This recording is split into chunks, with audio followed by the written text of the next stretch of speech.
Hey, my name's Nicholson. Welcome to my YouTube channel. We've got the latest update on the Renters' Rights Bill. They had the debate yesterday where they proposed some amendments before the Renters' Rights Bill goes to royal assent. Well, I'm going to give you the updates on what the outcomes of these debates were and the impact that this will have on the Renters' Rights Bill. So this video is important to you if you're a landlord, also if you're a tenant, or you just want to know what's going on in the property market.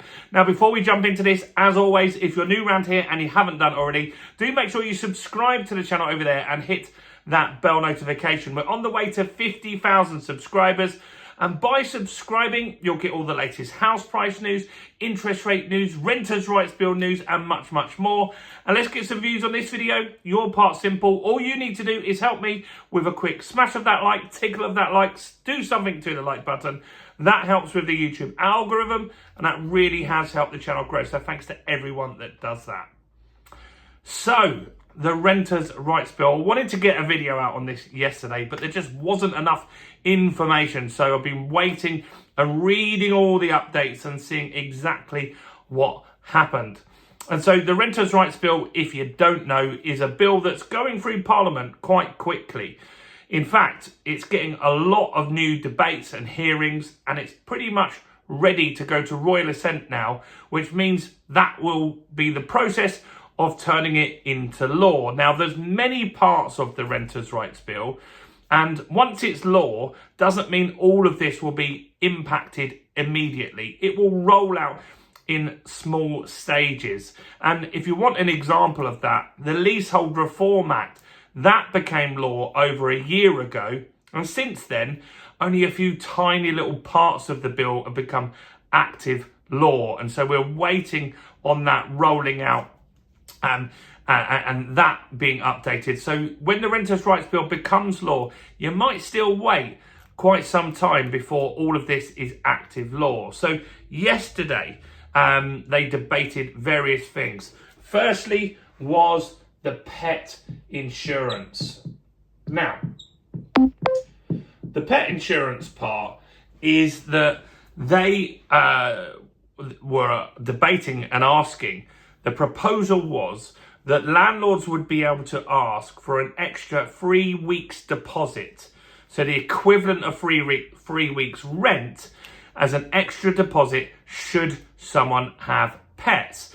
There was also a discussion about whether you could ask the tenant or make the tenant obliged to get insurance for that pet should it cause any damage to the property. Now, this was voted on yesterday, and they voted that they won't allow landlords to take an extra deposit.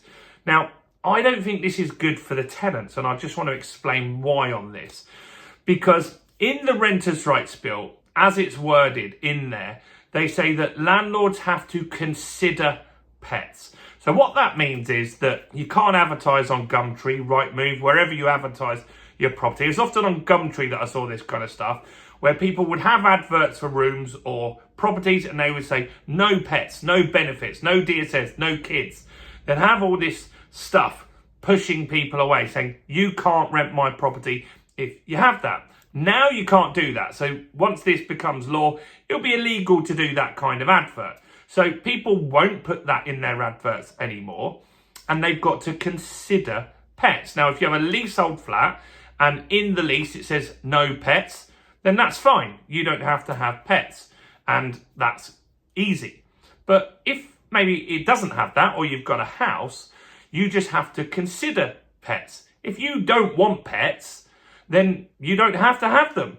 And so this is actually, I think, going to make it harder for tenants to find properties, because now there'll be so many properties and they can apply for all of them, not knowing which ones allow pets and which ones don't allow pets. So I don't think that this helps the tenant in any way. Let me know what you think about this, because landlords aren't going to be forced to have pets. And you could have said, look, let the landlord have that extra deposit. Then if someone really wanted to, they've got that as an option. The landlord doesn't have to take that. The tenant doesn't have to pay that unless they want to pay that extra deposit. But it would give them maybe more options on where they could have their pets. And I think more landlords would be open to it. Let's just say you've got a 3-bedroom house, you might be on the fence about pets. But if they said, well, hang on, you could have a bit of an extra deposit on that, maybe that pushes you over to thinking, you know what, I'll take it. I'll take a gamble because I've got some extra security. That would give more tenants with pets more options. That's been overruled anyway, so that is what it is. The next one is about possession and student lets. So student lets are going to be okay if they're HMOs. They're going to be able to run them as a on basically the academic calendar, so they can get the property back and be able to rent it out again. Now, people were asking and saying, well, hang on, we've got 1-bedroom properties and 2-bedroom properties, and we want those to be student accommodation still. They're running a student accommodation now, and we can give notice and get our property back and run it for the next academic year. And so what they wanted to happen was something called ground for a possession. And so that's basically means the landlord can get the property back easier, and they can give notice around the academic year. Makes sense. That makes sense to me. And that got voted against yesterday as well, which is bonkers. And the arguments to me that were had and the debate was, you're just going to make it so those landlords don't focus on the student market anymore. They're going to go to more predictable stuff, just standard rentals. And so there's going to be less student accommodation. And in some areas, that is a problem. There are some areas where there's loads of student accommodation, but there are some where there's not enough. And that's crazy that they just voted against this. Some of this stuff, I think, is just in a year or 2 years, once it's implemented and you see it in practice, you're going to think, what a ridiculous thing that we've done here. And you're going to get towns and cities with universities that say, we don't have enough accommodation now. It's a problem, and councils will have to come up with new rules and stuff like that. It just mental. So that's stupid. Let me know what you think about that one in the description. And the other one was about reletting your property. Reletting the property. So if you want to so let's just say you give notice to your tenant. You get your property back. You're happy with that because you want to sell it. Then for some reason, it doesn't sell. And a lot of people are finding that out at the moment, aren't they? The market's slow because the stamp duty's gone up. You've got the interest rates high. You've got unemployment going up. It's not a great time to sell a property anywhere at the moment. So it's better below 200 grand, but it's still not good. It's not boom times selling the property. So you're a landlord. You take it out the rental market, you put it on for sale, it doesn't sell, you don't get viewings, then you think, this isn't great. I'm now paying double council tax in some council areas, and I can't sell the property, so that's no good, but I could rent it to someone.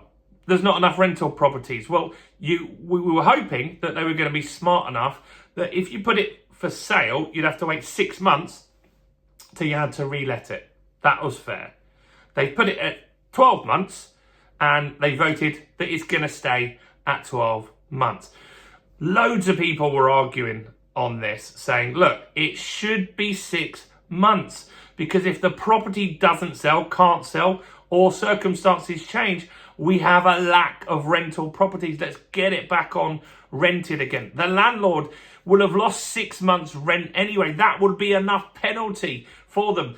It's unrealistic to say a landlord's going to give someone notice, put it on for sale, lose 6 months total rent just to increase the rent a tiny bit at the end of it. It's bonkers. So that one didn't go through either. And the last one is about the penalties. That isn't happening either. So yeah, basically the penalties, they were looking to change them and say that we need to get up to criminal levels. Beyond a reasonable doubt that the landlord's guilty before you fine them 40 grand, not civil level, which is a much lower bar.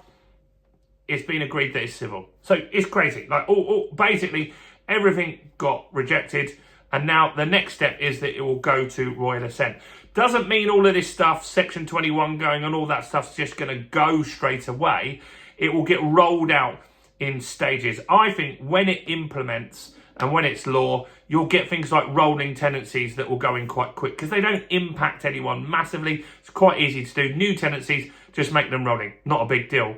But some of the things like Section 21, I think that will get delayed. I reckon that will get delayed by years because the courts just aren't ready. So look, the government aren't listening. They're just going ahead and steamrolling this stuff through.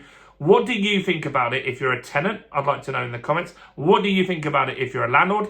Or if you're just a neutral person, what do you think about this? Give me a comment, whatever you think. Do comment below and let me know what you think. The next video on this will likely be that it's gone for royal assent and started to become law. So look out for that. And if you haven't grabbed it, do grab Mortgage Secrets, how to get the best mortgage deal in 2025 and beyond. Thousands of you have grabbed it now. This will teach you how to get the best broker, when to start the mortgage process, and talk about all those off-market lenders. This will really, really help you guys. I pinned it in the description below and in the first comment. Do smash like. Let's get that 50,000 subscribers. We're so close, like 150 subscribers we need. So do that, and do check out all the other content as well on the channel, including this video right here.